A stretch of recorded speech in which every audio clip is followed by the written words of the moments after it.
Hi, everybody. I'm Jim, Howdy. K1 India Radio, beaming kilowatts at you from Boston, generally in the Boston area. About 30 miles west of Boston. I live in a suburban, semi-rural area. Got about an acre, and and I have an 80-foot tower on the property with lots of stuff on it. It's a Rowan 45 tower. I just got invited to do the presentation just yesterday or the day before, and happy to do it. I've been doing it a ton around the country. It started out as something I was doing in person with live audiences. The first time was at the New England Division Convention last fall, and then started to do it at club meetings, real club meetings, in-person club meetings, and then everything went on lockdown. But guess what? The number of presentations didn't go down, it went up. And I've been Zooming with people all over the country. In fact, some outside the U.S. as well on this topic. Yeah, everything's near me. Let me ask a question. That's hotel. Can we get everybody to mute their mics? So everyone, but if you would mute your mic, that would be great. Jim, you actually have master control. There's I know I do. Somewhere where you can mute everybody all at once. Okay. I think I will do. Everything else going okay? You may need to do that. It's in the participants window. Okay. Participants. Oh, I see it. Okay. And that might hit me as well, so I might have to unmute. Okay, great. Very good. Sorry. All right, so I have about an hour's worth of material here. And we got at least one person on here who started at 84% of his battery. And let's see if I can finish the pitch before his battery runs out. Okay. So the topic for tonight is tower safety. Tower safety. Let me ask. Let's do it. Let's see. Let me go to gallery view so I can see everybody. Can I see a show of hands of how many people are tower climbers? Okay, I see one. Oh, look, there's one who knows how to use the thumbs up button. Okay, cool. How about people who have a tower? All right. How about those who participate in tower and antenna raising and work for others? All right. So the majority of you are exposed to this stuff in some way, and hopefully you'll get something out of it and take it to others as well. Okay, so let's dig in here. This is the first and the toughest slide I have to present. Why am I doing this? Why are we talking about this? During the year of beginning in the middle of 2018 and going through early to mid 2019, we lost these four people in tower-related incidents. I learned after this slide was done that we lost a fifth in the U.S., and I became aware of another that we lost in South America. A couple of these people were people that I and some of you may have known, and I asked the YCCC on our email reflector if we thought that this was a serious enough problem to start to look into as being, more than just a once in a while, very random kind of thing. And the response I got back from our club president, Dennis, W1UE, was, "Hey, Jim, that sounds like a great topic for a presentation. Why don't you put a presentation together for our club meeting at the New England Division Convention?" So that's how all this was born. I did not want to just dive in and randomly start talking about what went wrong in these different cases and things like that. I really wanted to apply some new thinking and maybe shed some new light on the topic. So I came up with this model, this framework for doing an analysis. The first question was, how big a problem is this? We hear about this kind of thing every so often. We certainly had what seemed like a lot during that year. I wanted to understand how extensive the problem is that we're dealing with. Secondly, I wanted to understand whether there were some underlying causes that were predominant and perhaps something that we could do something about. And if we could do something about it, what would be the actions we needed to take? So this is the framework of this whole presentation. It's kind of divided up into these three sections. Hey, by the way, if you guys have questions along the way, please interrupt. It'll keep everybody awake. Okay, so let's talk about this first question. Do we have a problem? In order to understand that, we needed information. We needed to know how many of these incidents we had, but I wanted to also try to find a way to compare what we do and the level of these fatalities, loss of life or injuries with other activities that are done in the world. And it turns out that in the course of doing the research, looking for comparisons, I found that the Bureau of Labor Statistics, part of the Department of Labor, does an annual study where they collect all the data they can pull together, and they calculate, they have this thing called the Census of Fatal Occupational Injuries. And it's a ratio of number of fatalities to the number of workers per workers, okay? And the way they do it in the end is they give us this number. So it typically is around this number, 3.6 fatalities on the job per 100,000 full-time equivalent workers in the US per year. Okay, so that's the annual number for across all occupations. So from the most safe desk job to the most dangerous jobs, it averages 3.6. The next thing I found was that there was a major study done on tower-related fatalities back in 2012, done by PBS and another online investigative journalism group called ProPublica. And they found that the fatality rate was running very high, and that something needed to be done in that industry. So how high? For the 300,000 commercial towers in the US and an estimated about 5,000 full-time equivalent tower workers, there were an average of 10 fatalities a year over this 9-year period that they were able to investigate.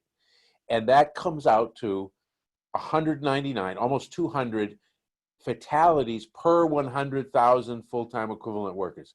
Now, please, don't be alarmed by the 199 in itself. It's not that 199, we lost 199 per year, but that normalized number, since you only have 5,000 workers, you normalize it by multiplying to get up to 100,000, and it comes out to this number 199. So then the question is, could we do a comparison of amateur radio tower climbing risk and fatalities and come up with a similar number? Now, I have a whole bunch of research behind this about how this was done, but the net on this is that for an estimated 38,000 ham radio related towers in the US and about 500 equivalent workers. So if you take, what we did was we took an estimate of the number of towers, and then we assumed that every tower in the US, every ham tower, needs 24 hours of climber time per year. So if you take 38,000 towers and 24 hours of tower climber time, you can figure out then an estimate of the number of people who are doing this work, 40 hours a week equivalent. Okay, so that's how we got the 456 full-time equivalent. And we had that 4 fatalities over the last 12 months. Okay, look what this number comes out to, 878. More than 4 times as risky as professional tower climbing was when it was very risky back in 2012. Things have been done in that industry to make that number on the left go down. Okay, so there was that.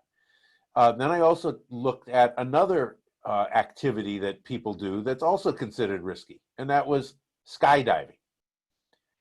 So how do you think we compare to skydiving? We took a look at the skydiving statistics, which are maintained by a group called the U.S. Parachute Association, and they keep track.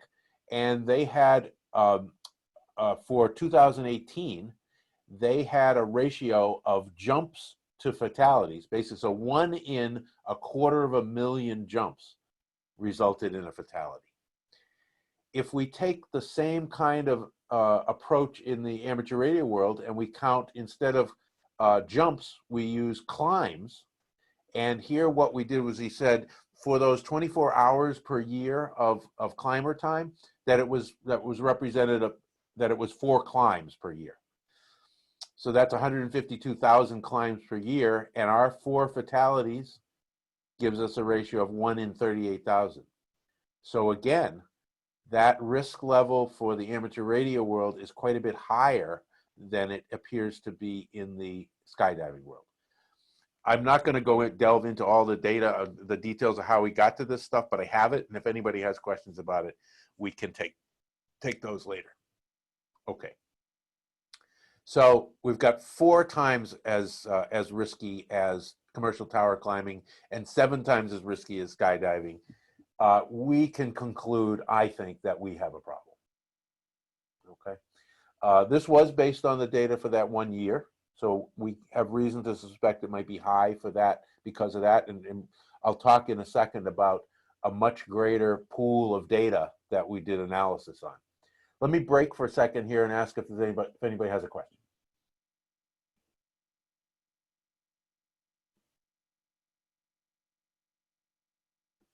Okay, remember, if you have a question, you need to unmute yourself. Okay, all right, so let's continue. So now that if we admit we have a problem, the next question is, what can we do? And can we identify any specific... Oh, shit, I muted. Sorry, I muted you. I accidentally muted you.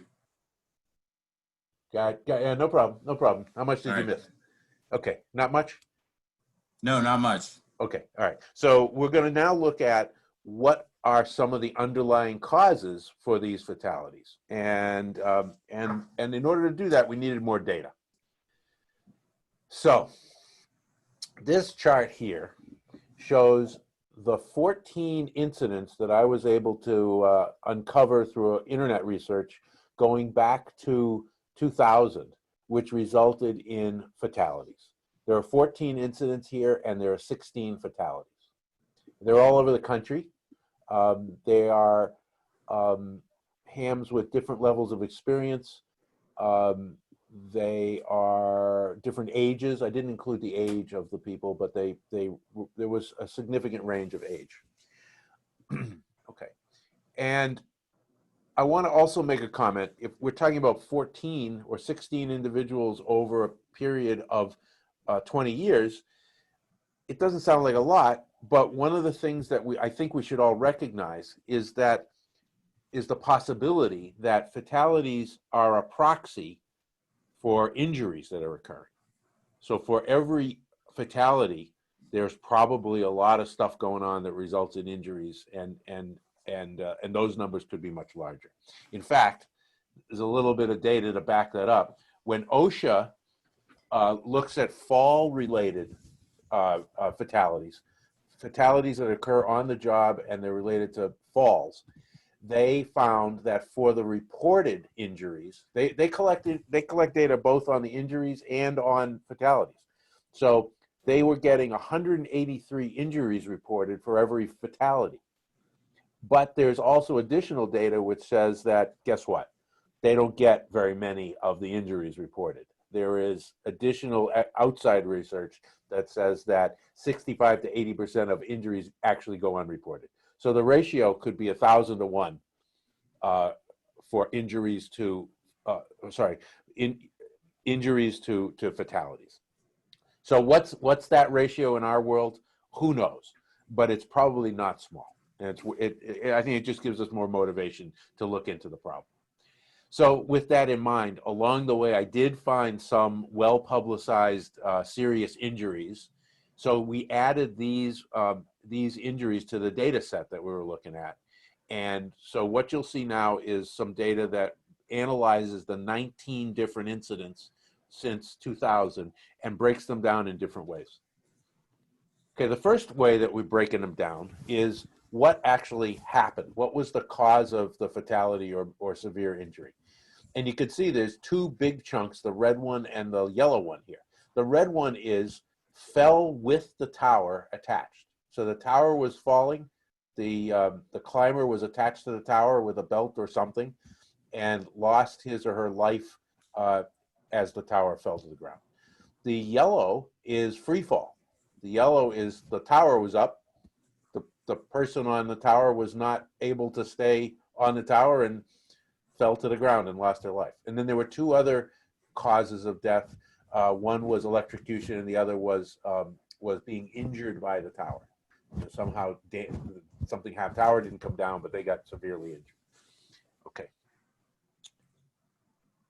Now let's break this down by what was going on with the tower at the time of the incident. So on the left, it's showing that there were a bunch of cases where something happened while the tower was being either installed or removed. So this is the tower itself being built or dismantled. And you can see that 9 out of the 10 here fell with the tower attached. So the tower came down with the person on it. And there was one case when the tower was being installed or removed where the person had suffered the fatal injury from a free fall. The other kind of incidents that we looked at were those that happened during maintenance work. So the tower is up, it's a guide tower or a freestanding tower, and the person was up there for the purpose of doing maintenance work, antenna work, or working on feed lines and such. Note that the majority of those were free fall incidents, and one was the injured by the tower, and there were no fell with the tower while attached. Okay, you should be starting to see some clarity coming out here. All right, next thing is what types of towers were involved. The vast majority were designed to be guide towers. There were some that were self-supporting, and there were some where I couldn't get enough data from the published reports and people that I spoke to on exactly what type of tower it was. But you can see guide towers are a place where we really need to focus. All right, let me put me back on here. Okay, so the other thing that we were able to gather, piece of data that we were able to gather about each incident was what was the root cause. So let's look at that. When falling with a tower, so riding a tower is, unfortunately, we have a kind of a colloquial term for this now, riding the tower down. It's all about the tower not being in a state that was safe for climbing. Okay? When we fall off a tower, because we're not attached, it's because we're not using proper safety equipment or we're not using it correctly. The third is a category that I call unsafe maneuvers. This is kind of this other category, and there are lots of different things going on there, but in general, we find that either lack of people, expertise, or personnel or tools are the things that underlie those mishaps. All right. PPE is the term that's used in the industry. PPE, personal protection equipment. That term has been around a lot longer than it's been used lately when we talk about face masks. Okay, the final chart here is a breakdown by those root causes. So now, again, you'll see that 9 on the right is climbing an unsafe tower. 7, the other big one in red, is not using the right personal protection equipment or free climbing or, you know, wrong technique. And then finally, that smaller portion, which was the unsafe maneuvers. I think what you should take away from this is that there are two major, huge causes of these incidents, which if we could eliminate them, one being climbing an unsafe tower and the second being not properly equipped or trained on how to climb, we could have eliminated 85% of those incidents. So 85% of those incidents probably were preventable. Okay, now I'm going to talk about the specifics of each of those three categories and talk about what kinds of things we should be thinking about and doing in order to avoid those kinds of mishaps. The first one I'll talk about is the biggest one, which was this issue of climbing unsafe guide towers.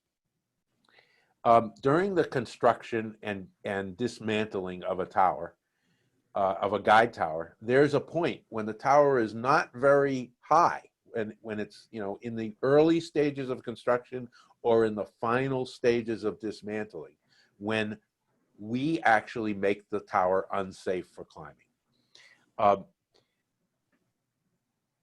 When we're doing this, even when there's only a little bit of tower there, even when we're only talking about 2 or 3 sections, it needs to be a safe 2 or 3 sections. Okay, this means proper guiding. Guide towers are not designed to be held up by their bases. We tend to sometimes trust the base during this phase of the construction or dismantling, and we shouldn't be doing that. So what does proper guiding mean? When it's temporary, and often it needs to be temporary because you're not using the guys that will be the first, or, you know, that first set of guys might be up higher than 10 or 20 feet. So below 10 or 20 feet, you're going to use temporary guys. Well, those guys should be guyed to proper anchors. They should be done with wire rope and proper terminations. They should have turnbuckles and things like that. They should not be done with regular, you know, sailing rope. They should be done with wire rope. They should be done with the stuff that's intended to be tensioned up to the proper tension. They should be done at pretty much at the proper spacing or more conservative spacing. I'm talking about vertical spacing. And finally, they should be tensioned up as if the tower was going to be permanent. So when there's 10 or 15 feet or 20 feet of sections up, and you've got a set of guys on it, and you're about to climb and put that third section up, that tower should feel and be as rock solid as it would be as if you were going to make that 10 or 20 feet permanent, and that was the final installation. Okay, that's a big message here. Okay, let's talk about an actual tower takedown. This was a tower that we took down last summer, this past summer, and it was like an 80 or 90 foot tower. It was guyed at 3 levels. What you see here is the last 4 sections that needed to be taken down and the lowest level of guy wires that remained when we attacked this part of the job. So what did we do? So, and by the way, what we have here was the 4 sections. The uppermost I call A. The guy wires there were attached at the bottom of A. Then there's B and C, which are regular, B, C, and, oh, do I have this right? Sorry. A, B, C, D. So B and C were complete sections, and D was actually a section that was buried in a concrete base. Okay, so it was partially exposed, and it was, you know, it wasn't a complete section. Okay, so what did we do? First thing we did was set temporary guys somewhere in the middle of B. Actually, at the top, very top of C. At the very top of C, we set a set of guys, and we anchored them to the existing concrete anchors, and we tensioned them up. Then we removed the upper set of guys, and we moved them down as to be another set of temporary guys. And again, tensioned and anchored to the proper place and attached properly to the tower. Then we go up and we removed these 2 sections, which now had no guy wires attached. And then we removed the set of guy wires that was the highest of the two temporaries. And then we got off the tower. We got off the tower. And when we last were on the tower, there were these one remaining set of temporary guys fully tensioned. So now we get off the tower, and we removed we released the temporary guys at the anchors. So now we had these guy wires that were hanging off of the tower, still attached to the tower, but not attached to the anchor points.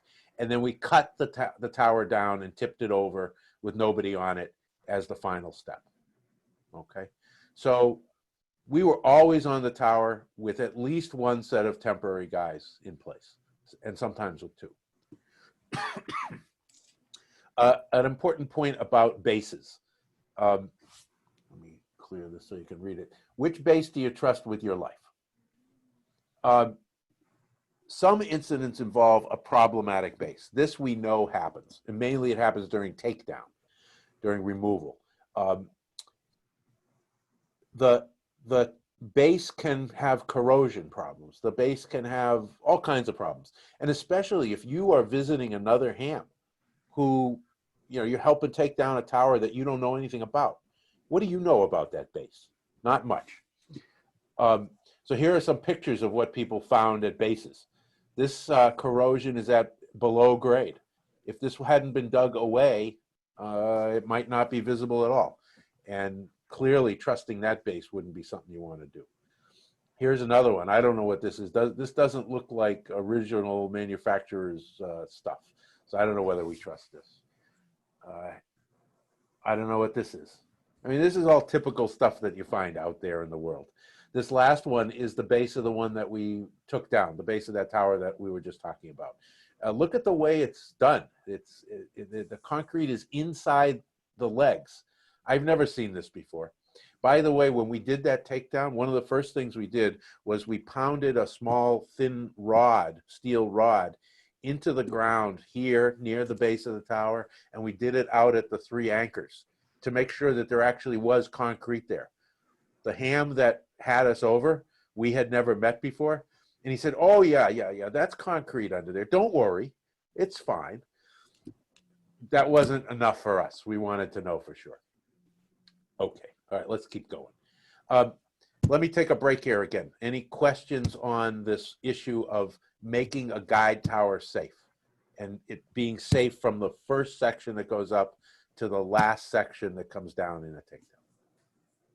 Yeah, does anybody ever use those cranes? They can drive them around and they have a little cubby on top, and you can lift those up high instead of climbing those things. Sure. One of the ways to be a really good way to be safe with climbing is to avoid not to climb at all. Right. No, there's absolutely. I've seen it. We know people who own those cranes. There's some people, friends who have big contest stations who actually own them. You can probably people rent bring them. them in. Might not be that bad. And a good crane operator can take a tower down or put it up very gently, and the tower will be safe. So yes, that's an excellent point. And there are other operations that you can do on a tower that can avoid the climbing thing. One of them is inspection, and you'll see a little later some pictures taken with a drone. Drone inspection to see if a certain problem you're having is a problem instead of going up and climbing. Sure, why not? Why not, right? Okay, so let's talk about the second large category of problems, which is this problem of personal protection equipment and training. The best term to use here is this concept of free climbing. So what is free climbing? Look at these pictures. These are pictures from our youth, from my youth anyways. I'm not in the pictures, but I remember the days when we did this stuff. I did this stuff, maybe some of you did too. Basically, people weren't thinking about safety in the same way that we're thinking about it today. This is pretty, this is not unusual. This is a guy who I found this piece of video on the web of a guy who needed to go adjust this rope. This is a rope holding the end of a dipole. And he just, he said, no problem. I'll just scoot up to 20 feet and hang on with the tower in the crook of my arm, and I'll adjust the rope. Well, there's a lot of evidence that says that had he lost his footing and fell from 20 feet, the chances of him having very severe injuries or losing his life are not small. That's for sure. Okay. The commercial world has a much better definition of free climbing. Free climbing is done if you are not 100% attached with some sort of fall arrest protection for the entire duration of the climb. So you know how we climb. Sometimes we climb and we have to climb around an obstruction and we have to move the attachment point or something. If we do any of that without being 100% attached, we have committed the sin of free climbing. Okay. This is all spec'd out in OSHA and in ANSI and OSHA rules. And OSHA has the enforcement capability for their rules. ANSI is very detailed in defining standards.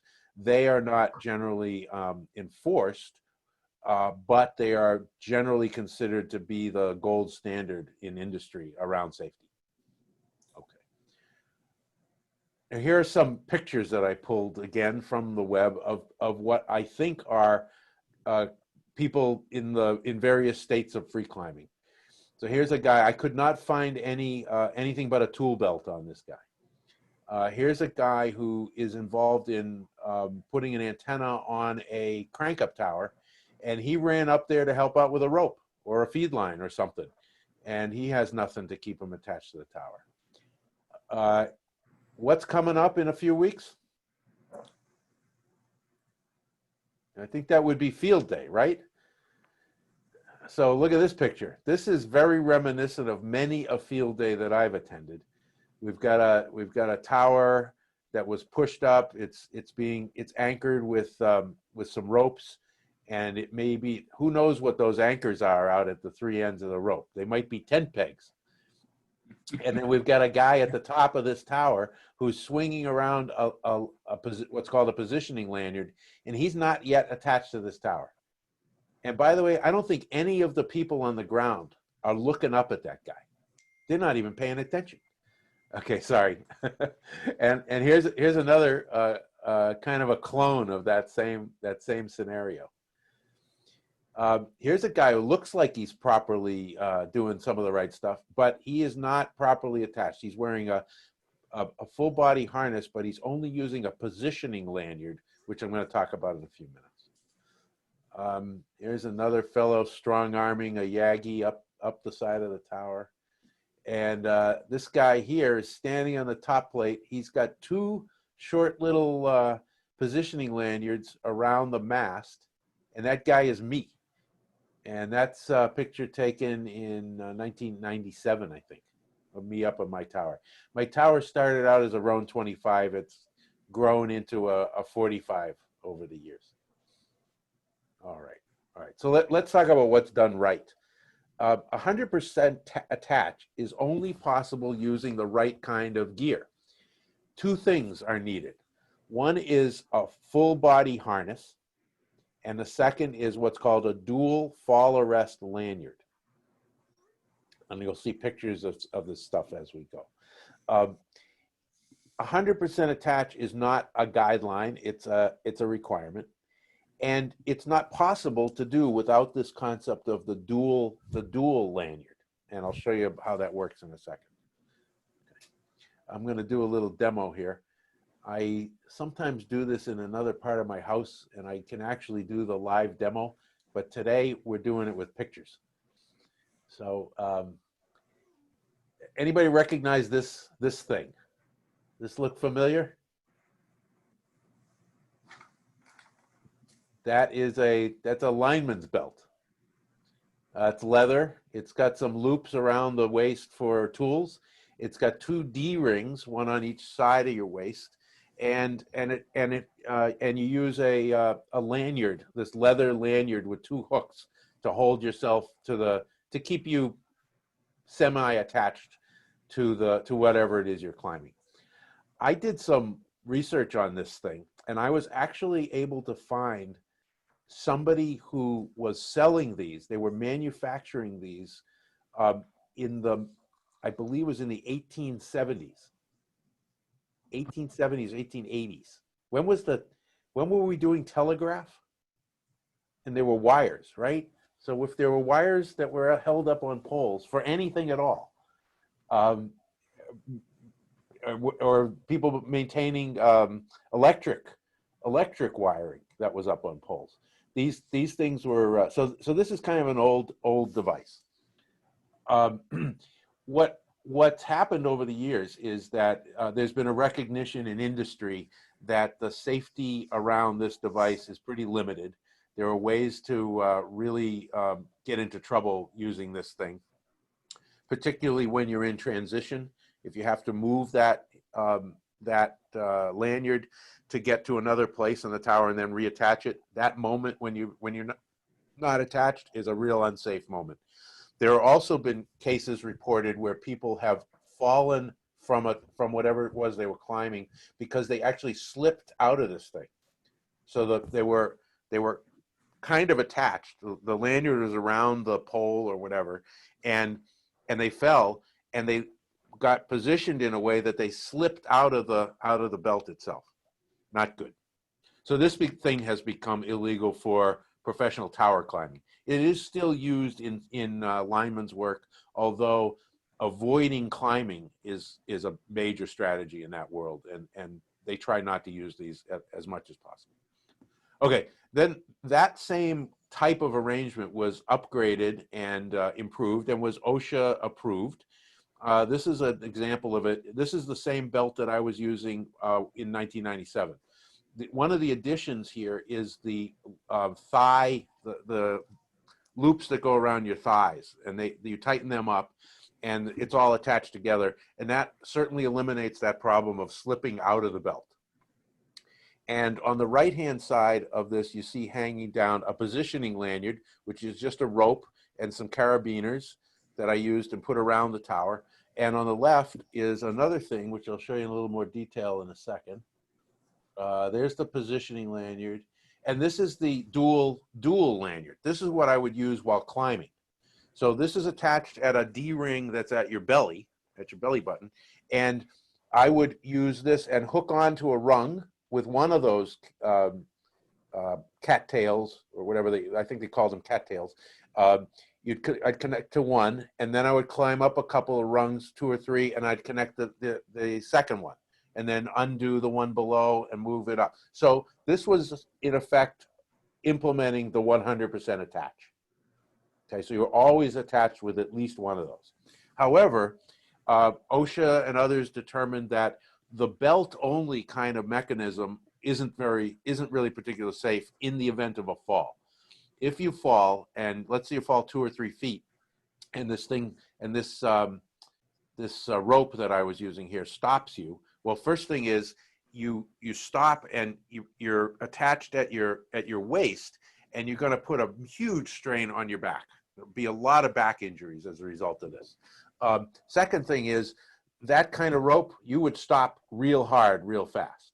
Okay, so deceleration of the stop is another thing that they were concerned about. So what happened was the industry introduced these full body harnesses. This is an example of a full body harness.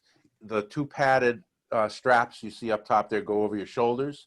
The straps continue and they go around your legs and they come back up. So it's kind of a single continuous strap, and that's what holds you in place. There is a belt as part of this thing, but the belt is really more about positioning and convenience. It's actually not really part of the main safety design of the harness. You can see there the D-rings. And you can see lower left here a positioning lanyard. The dual fall arrest lanyard is the next thing I'm going to talk about. It attaches at the top of that D-ring that you see in the picture now, and that's at the top of your back, at the base of your neck. So imagine now if you fall and you have this full body harness and you're attached at the top of your back. If you fall, what the design of this harness is supposed to do is place all of the stress mainly on your thighs and your legs, which are a strong place and a better place to absorb some shock than your back. Okay, this thing here is the dual fall arrest lanyard. That hook on the left side in my right hand is what attaches to the D-ring at the top of your back. And then there's these two gorilla hooks that you use in the same way that I showed you before, except this thing is designed to soften the blow, to reduce the acceleration or the deceleration force that you would experience in a fall. It has some stuff inside that stretches and actually tears apart in a controlled manner if it has to do that job. Okay, and by the way, this thing has to be inspected regularly right before you do a climb, and there's an indicator built into it that indicates whether it's ever been subject to a major fall. Okay, enough on that. Okay, couple of quick pictures using this gear. Here I am on my tower, and that's a DJI drone taking the picture of me on the tower. The positioning lanyard is around the tower just below the guy wires. Okay, so that's still attached to me, and it goes around the tower. And I'm reaching up right now, and I'm attaching one of those gorilla hooks with the for the dual fall arrest up above. The other one is already connected up there. And in this second picture, I have released the positioning lanyard, so that's hanging there. I can do that safely now because I'm still attached up above with the two gorilla hooks. And I didn't pull more photos from this, but I would climb up past the obstructions here. So I've got the guy bracket is an obstruction. The rotor mount, the lower part of the rotor mount is an obstruction, and then up above is another piece of the rotor mount. And I've got to get past all this stuff in order to get to where I was going to do the work. Okay. All right. So that's it on this topic of the right equipment and the right technique. Let me ask if there's any questions about this. And I have another comment about this. Somebody might even ask the question.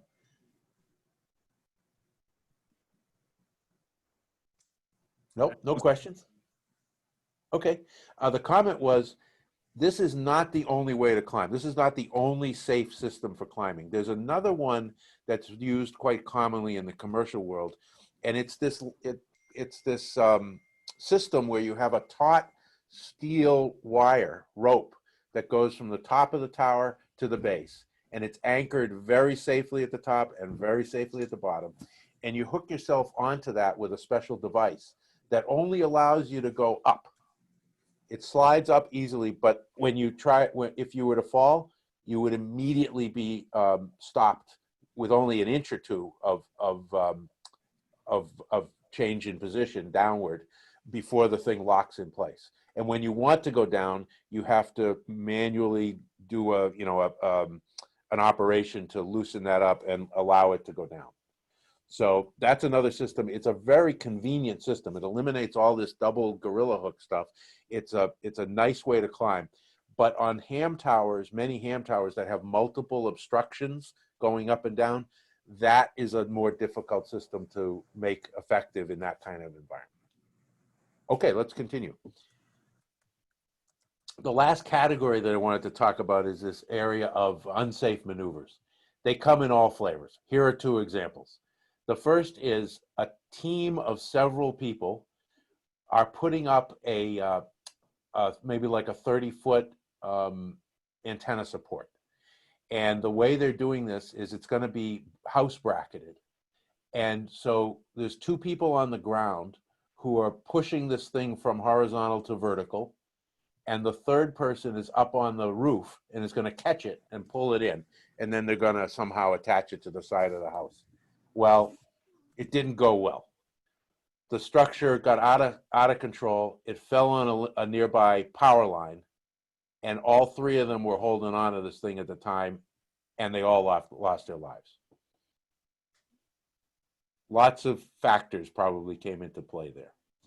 The second one I'll talk about is a very different situation. This is a big guide tower with a big 40-meter Yagi up top, reported as being over 300 pounds. There was one person up at the top of the tower doing all of the work related to removing this antenna and getting it rigged to be able to be trammed down off the tower. And there were there was a ground crew. And what appeared to be the case was that the amount of tools and rigging that they had for the job wasn't up to the job. Well, what happened? The antenna got out of hand. It fell. It broke an upper guy wire, and the remaining guy wires were tensioned and pulled the tower over, and the climber lost his life. So what's the commonality here? I think it's what we talked about earlier. It's the idea that you got to know your limits. You got to have expertise and tools, and you got to be willing to walk away from a job that you're not up to. Hopefully you do it before everybody's assembled. But even when the moment comes when there's a piece of the job that looks beyond what you have available at the time, it's time to be safe.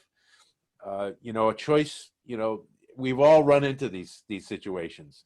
Maybe it's an all-day tower job, and then at the beginning of the day, you started out with 5 people on the ground to help you. The crew was fresh, well-fed, hydrated. The job was taking longer than you expected. The sun started to go down. 2 of the 5 have left the job, have left already, and you have to decide now whether you're going to come down the tower or whether you're going to continue and try to finish off the job. And those are difficult choices to make. But hopefully you make them with the, you know, safety in mind. I'm going to play for you an interview with a fellow who I met in the process of doing this presentation repeatedly. This guy contacted me by email, and he had a story to tell. So I'm going to let him tell you the story. Okay. Let's see if we can make this work. I just moved the microphone over. I hope you'll be able to hear. Hey, Dennis. How long have you been a ham? And tell us a little bit about how you got started in tower climbing. Hi, Jim. I'm glad to join you tonight. I've been an active ham since 1966. Long time ago. I'm 70 years old. I started climbing towers when I was 16 years old. Tell me about how you learned to climb and how you gained knowledge about how to work on towers. I learned the same way as many others my age. As a kid, I made it up as I went along. I was invincible. Looking back on those days, I can't believe some of the things I did.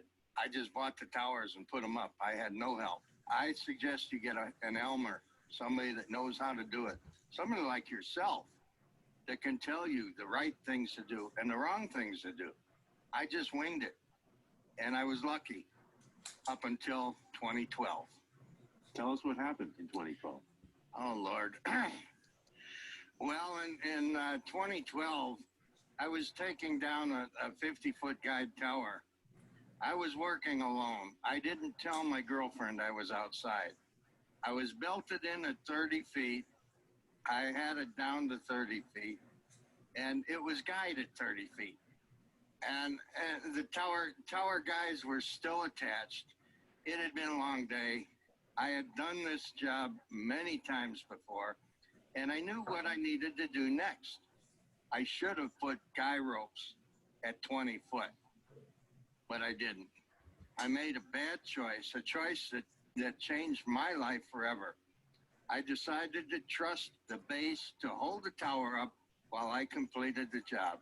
While on the tower, I removed one of the remaining 3 guy wires, setting off a devastating chain of events.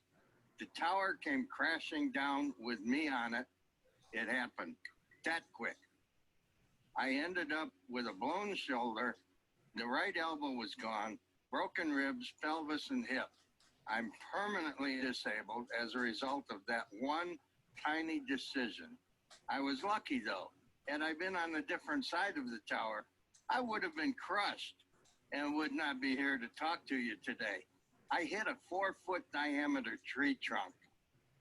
You've had years of experience and you've done this job before. Was there something that you missed, something you should have done? Oh boy, yeah. Yeah, I lived by always guying the tower. I should have put ropes on it at 20 feet, okay? And then when I dropped 10 foot down, I should have dropped down another set of guys and guided at 10 feet. I broke my own rule and it almost killed me. Tell us a little bit about what you learned. What were the key lessons from that experience, and how can our listeners here avoid learning these lessons the same hard way that you did? Well, have a good safety harness on. Get help. Tell people that you're going up. Don't do it yourself. I was macho. I knew how to do it. I've been doing it for 45 years. Get help. You know, admit you can't do it by yourself. And then do it right. Do it safely. And live to tell somebody else how to do it correctly. Thanks, Dennis. It's been great having you with us. Thanks a lot, Jim.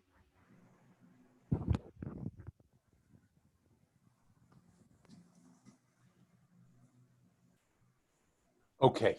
Okay. Can you hear me again? I moved the mic back. Okay, good. Yes. Dennis's story is unfortunately not a unique story. The five people that were in the list of injuries, serious injuries, I heard this same story from them too. But the good news is the fact that it is the same story and the same root causes gives you hope to think that we could actually do something about this. And so what I'm thinking about now and have started to take action on is what can we do? What should we do as a community to make this problem just go away? Okay, so let me talk about that. First thing is, for those of us who hear this message and start to think about what can we do at the individual level to make a difference? Well, first is you have to understand and make the right choices. You need to get yourself into the right mindset as you go out and do a job. And you got to realize that it's not just one time. It's not just for the next 2 weeks after you've heard this presentation. It's forever. It's a commitment. It's a long-term commitment. So here's me. This is me. Here's that picture of me in 1997 on the left. I wasn't really wearing the right stuff. I'm not blaming myself, though, either, because I didn't know. I was unaware. And at that time, the world was really different. And, you know, I think we all fit in that category. But once you do become aware, I think you have to, you become obligated once you're aware. If you're aware and you're not doing anything about it, then you're not part of the solution. So I made the choice to make the change. So I did the PPE upgrades, and I learned a lot about how you climb safely. I bought the harness and the lanyard.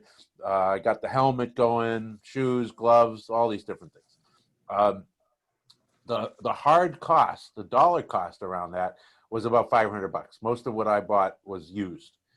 You can get new or used, and you can pay anything from small money to expensive. It's like anything else. But I also accepted some soft costs. What I realized after doing this stuff for a while is that it takes more time to do it safely. The amount of time that it takes to climb up my tower now is 2 or 3 times as long as it did before. It takes time to move, to get around and do different things.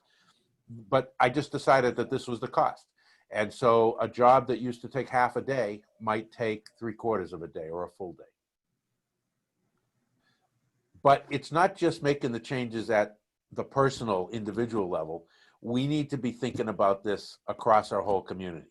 And there are a lot of challenges around that. first we kind of need to make the decision that we want to do something about this as a community. And the opportunity we have is pretty substantial. It's really about not just saving lives, but going back to that fatalities are a proxy for injuries. I'm sure many of you know of stories where people have gotten themselves into some kind of trouble that has been, significant. So we've got this opportunity to help our people, everywhere in the world and in every facet of amateur radio. I heard the conversation earlier this evening about the other club in town, the other club in the area, maybe there's more than one, that are interested in different things. Well, if they run a repeater or they're part of a repeater group, there's an antenna on that's used with that repeater, and somebody probably has to climb a tower to work on that antenna and feed line. So this isn't just about DXers and contesters. So some of the challenges: there's 800,000 of us in the US, 3.5 million worldwide. We're all over the world. We're in all different aspects of radio. Some of us are involved in clubs. I'm very fortunate to be involved in clubs because this kind of information can be channeled through clubs, but not everybody has a club affiliation either. And we're all at different levels of knowledge and awareness about this issue. There's another factor, of course, which is the ability to spend. Financial constraints always have to be part of the discussion. So let's talk about this awareness thing. We've got people who are unaware, completely unaware. We've got people who know, but something is standing in the way. They're not motivated, or they feel that there are too many barriers. And then we've got this last group that I call the invincibles. The invincibles, you probably know some. I've been doing it this way for all my life, and I'm not about to change. Okay. So what do we need to do? First thing we need to do to address that issue of awareness, we need to engage with the community. I'm doing that with this presentation. I've got some other people who are also doing this presentation. We've got other things cooking around this. We need to educate. So the training and about what's right and what's wrong, what works, what doesn't, all of those things need to be done. And then finally, we need to reduce barriers where we see opportunities to provide people with the resources or make the resources easier to get at. We need to do that. So what we have done is to form an alliance, and it's an alliance that comprises these different parts of our world, individuals like you and me, and membership organizations, different clubs, large and small, and industry players, all focused on bringing what they have at their disposal to help bring solutions to this space. Okay, and our first mission on this is around this issue of tower climbing safety. There are other safety issues on our mind as well. We could go through them, but tower safety is not the only safety area that we need to work on. We have set up a website. It's ZeroFalls, ZeroFalls.org. And there's information there. And there's a button up there that says Take the Pledge. Take the Pledge is basically how you sign up. And you become a member of this thing. And as a member, you have access to all the resources that are available. You go through, fill out a form, take the pledge. Once you get inside, we've got things like presentations, the details of the different standards from the different standards organizations, so you can understand. When I talked about all this fall arrest stuff, you can read about it yourself. We have made some progress on reducing the barriers, and we have some availability of climbing gear. So if you don't own climbing gear now, we have made some deals that will allow you to get access to climbing gear that's safe and comfortable at a very reasonable price. Here's the web page that shows you that. 2 different climbing kits. We've got one that comes in. So what I did when I started working with the vendor that we went to is I said, look, almost every ham was going to install a new antenna or a new rotator and climb their tower to do it is probably going to be spending $500. as part of that job. You know, the equipment cost that much, or the new feed line was $300 or whatever. What I need is a tower climbing package that comes in at a price that's below that typical job price, so that it feels like it's not really interfering with the next project, and it feels like something that a typical ham could feel comfortable investing in. So the low end version of this, the one on the right, which has all of the things we talked about, it's got the full body harness, it's got the dual follow rest lanyard, it's got a positioning lanyard, it's got a helmet, it's got tool bag, and you know, everything you need. This is $345. Okay. By the way, our group doesn't make any money on this. We're just trying to be a connector of good resources to the people who need them. Okay, what's next? We that I've been talking about is a team of hams from around the world who have different perspectives and levels of expertise in this whole area. We've got people who have been and are currently running tower construction companies. We've got people from industry who run safety programs in very large companies. We've got tower climbers who you know, regularly are doing amateur tower climbing work. One of the guys on this list is a physician. He's a NASA flight surgeon. He works with astronauts to help make sure that they get up and back safely.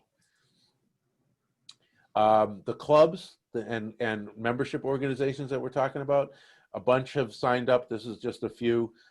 These are all groups who feel strongly about the goal that we have here and are using their platform as a way to send the message. I want to request that you guys get involved somehow. We'd love to have you sign on as a supporting club. We'd love to have you come on as individuals. If any of you are, you know, really serious about tower work and would like to somehow volunteer your time and skills to help us with pulling together the resources that our community needs access to, whether it be writing an article or giving the presentations or whatever, all good. Love to have your help. And that, I believe, is the end. One thing that always needs to be done is recognition. All these people that you see on this list here are people who have helped in some way in pulling this thing together. And I appreciate their help. The list has grown greatly since I put this slide together, but it takes a village. That's it. I probably went a little over my allotted time. Maybe not. I don't know. Maybe not. W6DZN, Dave, can you hear me? We can hear you. Hi, Dave. Hi, good evening.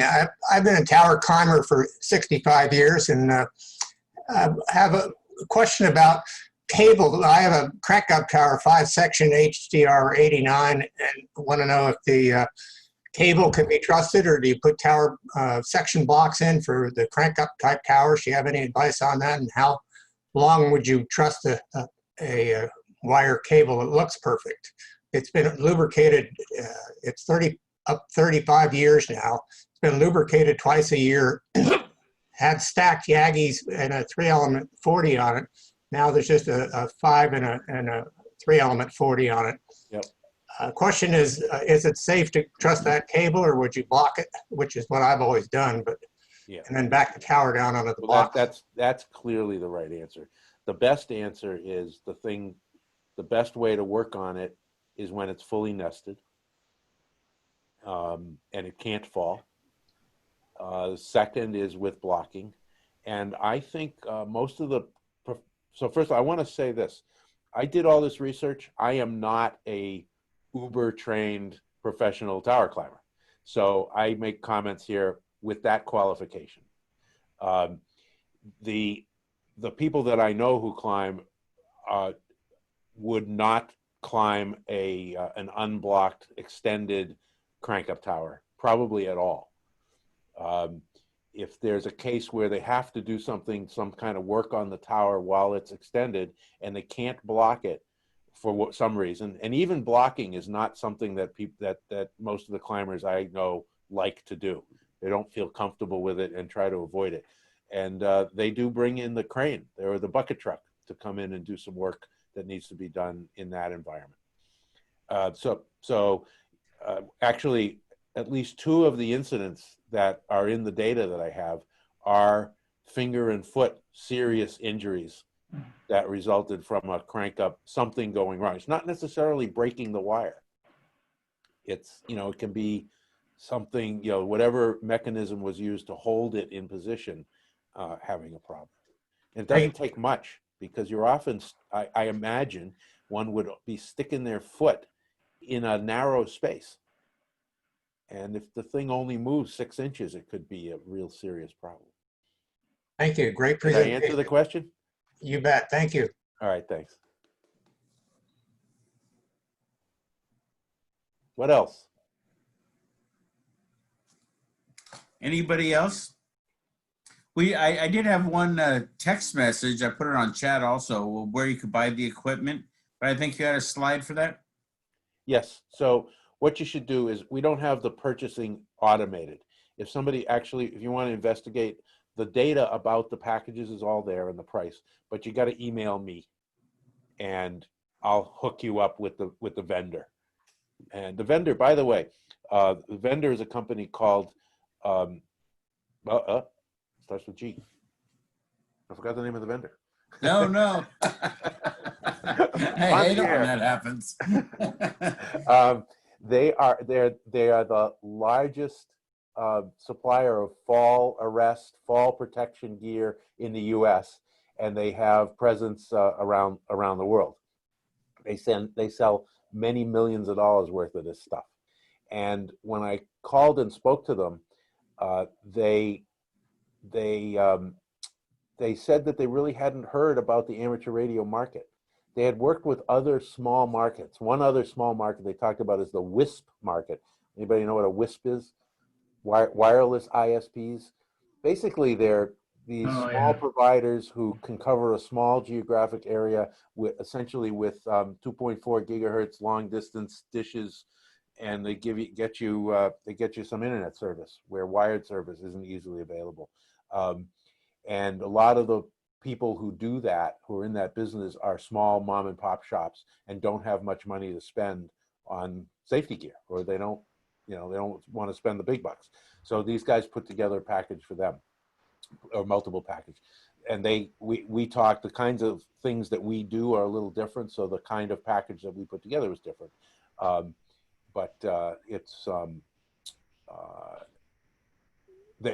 My point was, they were very amenable and interested in helping out in a new market as an opportunity for them. Okay, great. And what about on the Zero Falls website? You said there was some like how-tos or training.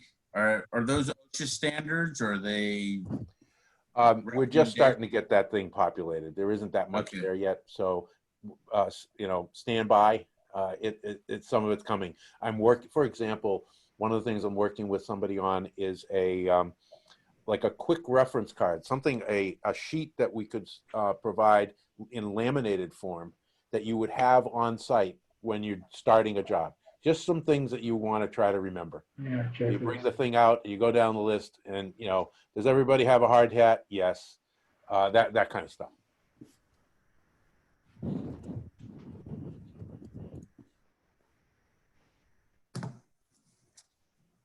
Okay, I have